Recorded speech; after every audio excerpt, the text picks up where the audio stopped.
And welcome back, ladies and gentlemen, to another weekly review with The Robot, brought to you by the Movie Pope.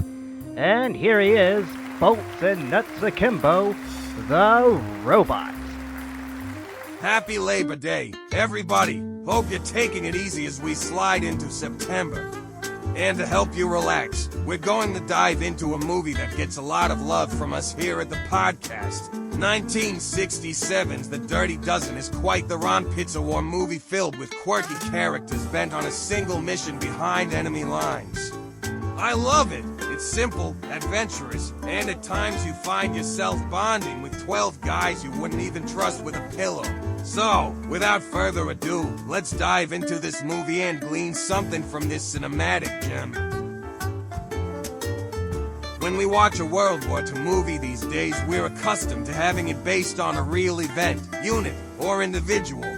Sure, there might be some liberties here and there, but for the most part they follow the history. The people you see on screen are based on or approximations of the real men who fought. Sometimes these films have premises that are seemingly far-fetched, but when you actually take a look you'd be surprised to learn they were based on real people. And that's what we've got here. A top-secret mission to land a well-trained unit in occupied France and disrupt the Germans ahead of D-Day. Sounds far-fetched and imaginative, right? Well, actually the story itself is based on the Filthy 13, a group of airborne soldiers specializing in demolition operations behind enemy lines. Okay, that's cool, but using guys on the chopping block, now that's gotta be a work of fiction. Again, it's actually based on FDR's offer to commute sentences for prisoners at the Oklahoma State Penitentiary if they agreed to undertake one-way missions against the Japanese.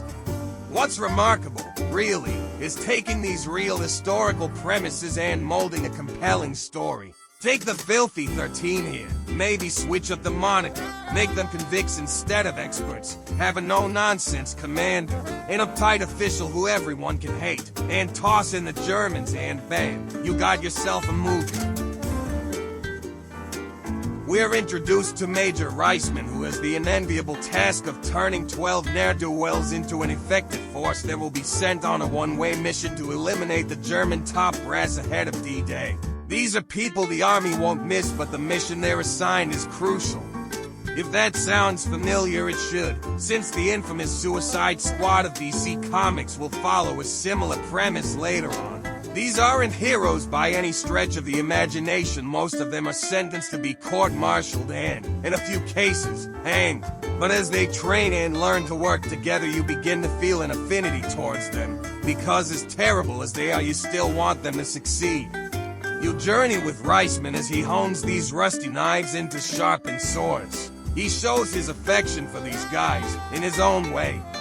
Over time, his men begin to reciprocate that affection, and when Colonel Breed tries to put the kibosh on the operation, you want the dozen to win, which they do in the War Games exercise. By the end of the movie, when they accomplish their mission and, spoilers, all but to manage to escape, you feel a little sad. Even Franco, the guy who you sort of feel like deserves a good thrashing at the beginning, you kinda want him to escape until he gets killed as they're driving away.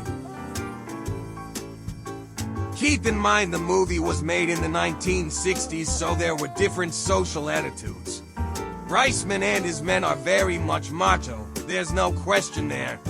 No time for sentiments, even when they take a beating they're cool, calm, and collective. This is obviously different from what we'll see later in movies like Saving Private Ryan or Fury, where the soldiers are expressing themselves. And I'm not faulting this film for not making the dozen sensitive. World War II had only ended 20 years earlier, and people going to see this in theaters wanted to see GIs portrayed as tough, stoic men who just got on with the task of freeing the world from the Nazis. It's an ideal that is certainly true, but at the same time it glosses over the fact that soldiers really did have to deal with a lot when they came home with no way to adjust. Some might find they're a bit jokey at times, but it's a way to cope with the reality of war. Otherwise, they'd just crack. But at the end of the day, the characters in the movie are the way they are because they have a job to do. No time for being fussy or ruminating on past things. Just get the job done and go home. This movie is a gem and provides levity in good measure against a backdrop that, realistically, involves a lot of them living Nazis. It's very much a product of its time and yet still comes on every now and then and is just downright fun. It's a premise that we see today in movies like Fury, Inglourious Bastards, and The Ministry of Ungentlemanly Warfare, just to name a few.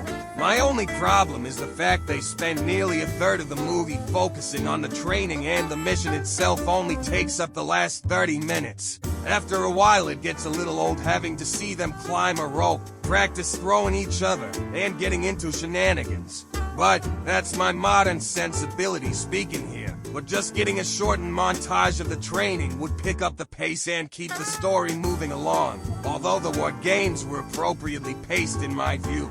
It's not the kind of war movie that's gonna give us blood and guts, but you still feel the intensity of war and how it affects everyone, even if people aren't dying the way you see in modern war movies. Dirty Dozen, you're alright with me. Thanks for watching, and if you don't mind, please leave us a like, it helps a lot. And while you're at it, subscribe so you never miss an episode drop. This is the Robot signing off.